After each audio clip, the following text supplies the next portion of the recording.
So now we're going to look at the last real main component of the overall shape of the graph, not including asymptotes. So far we know when we can find a minimum and maximum. We can see when it's increasing and decreasing on the first derivative. Now we're going to look at how to figure out where it's concave up versus concave down. So concave up ultimately means that the derivative is increasing on a particular interval to make it concave up. Another way of looking at it is that it is rounded upward, versus concave down, it's going rounded down.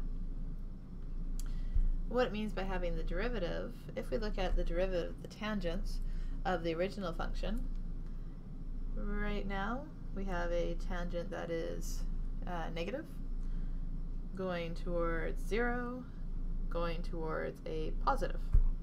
So it is increasing in terms that it's going from a negative to the 0 to a positive slope on the derivative. When we look at concave down, it means that, again, there we have a positive slope, here we have 0, and here we have a negative slope. So it is decreasing. It's going from positive slope values to the 0 to the negative. It's decreasing on that interval. So we're going to look at how we can use just a general function and look at the first derivative test, and now looking at how we can use the second derivative to help us find this. We know that on an original function, any points that become our zeros, any points that have a 0 slope become our zeros. So let's call this A and let's call this B.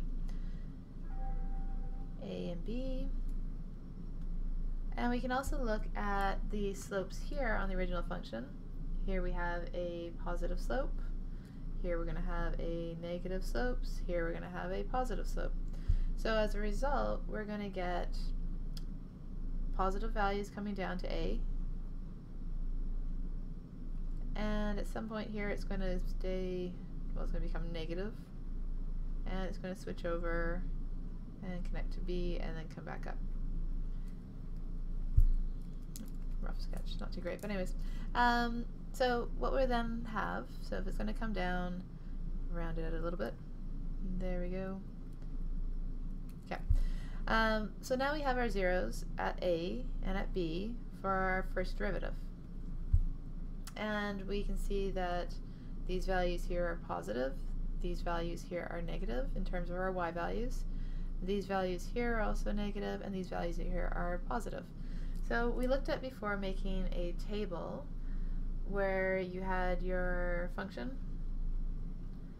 and your first derivative. We're also going to include our second derivative on this table as well. Now the important points in this case are A and B, because that's where our zeros have occurred in terms of our tangents of being a 0. So I'm going to put in here our A value, and I'm going to leave a little space here, and we'll put in our B value. We also have everything that is going to be less than our A value, everything that's going to be bigger than our B value, and then this will be the in-between region. For our original function, we have to actually evaluate it and figure out what our y value is. We'll call it y1 and y2 when our first derivative is at 0. And we looked at our first derivative here. We have increasing, decreasing, increasing. So that tells us at least the shape of the first derivative, or in terms of where it's above and below the x-axis. If we were to take the second derivative, same sort of idea, we're now going to find, again, where our slope is going to be 0. Let's call that point C. C happens to be in between these, so there's my negative for the first derivative test. So at C, we're going to have a 0. And we're going to have the same sort of idea as to how to graph this. If we look at the tangents of the first derivative, these are all negative as we get closer and closer to the 0. These are all going to become positive as we get away from the 0. So that means all my y values are going to be positive, all my y values are going to be negative on that side. Negative down here, positive up here.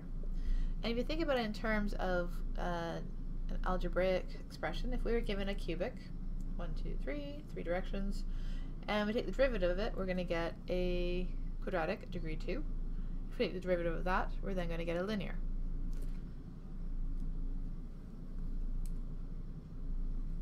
Now we're also going to look at what happens on either side of this 0 for the second derivative. These ones here are negative. These ones here are positive. So it says that if our second derivative is greater than 0, so positive, then it's going to be concave up. Well, if we look at our original graph, from this point here, which is approximately where C is, we have a concave up graph. For our second derivative, if it's less than 0, so anything that is negative, then our original function is going to be concave down. So here's an example we can look at. If we have our original function as x to the fourth minus 8x squared plus 1, we can find our first derivative and our second derivative quite easily.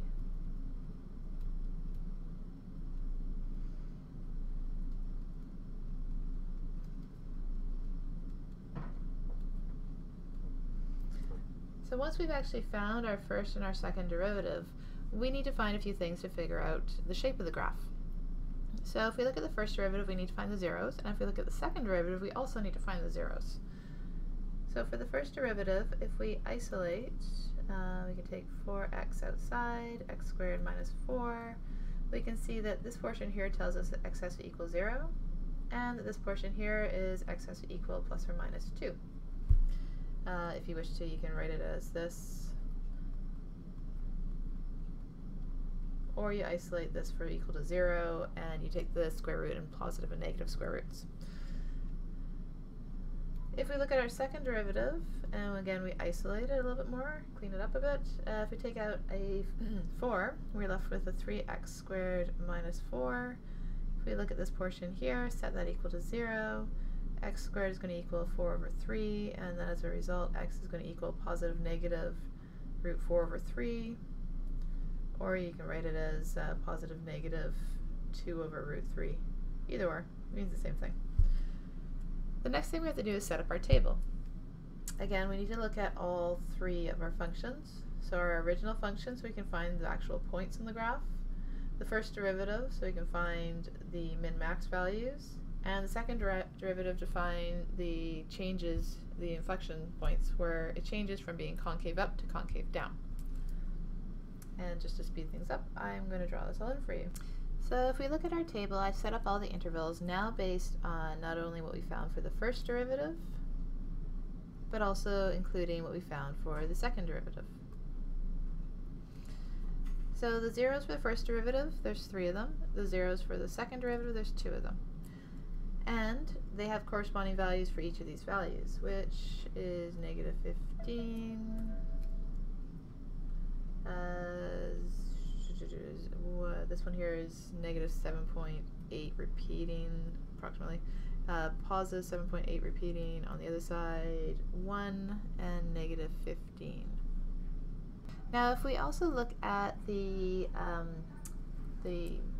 first derivative, we can also see that we have negative values here, positive values here, positive values here, negative values here, negative values here, positive values here, just by plugging in.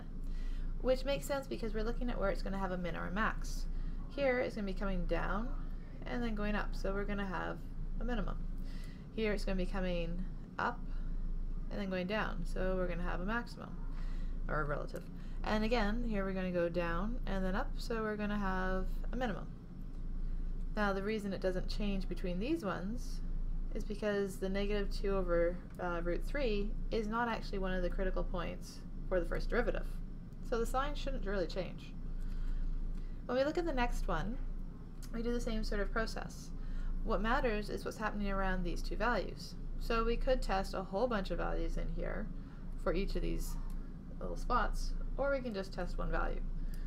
Same thing goes with these guys here and these guys here. If we use some test values now around our -2 over root 3, we would then find that in this region here, that all the values are positive, and in this region here, all these values are going to be negative, and out here, all these values are going to be positive, which means when they're positive, this is going to be concave up, this is going to be concave down, and this is going to be concave up. So now we can get a rough idea of what the sketch is going to look like for the graph. We need to have -2 identified, -2 over root 3, 0 identified, 2 over root 3, and +2. We now know that we're going to have a minimum occur at -2, -15, so we have an exact value. We also have another minimum occur at 2 at -15.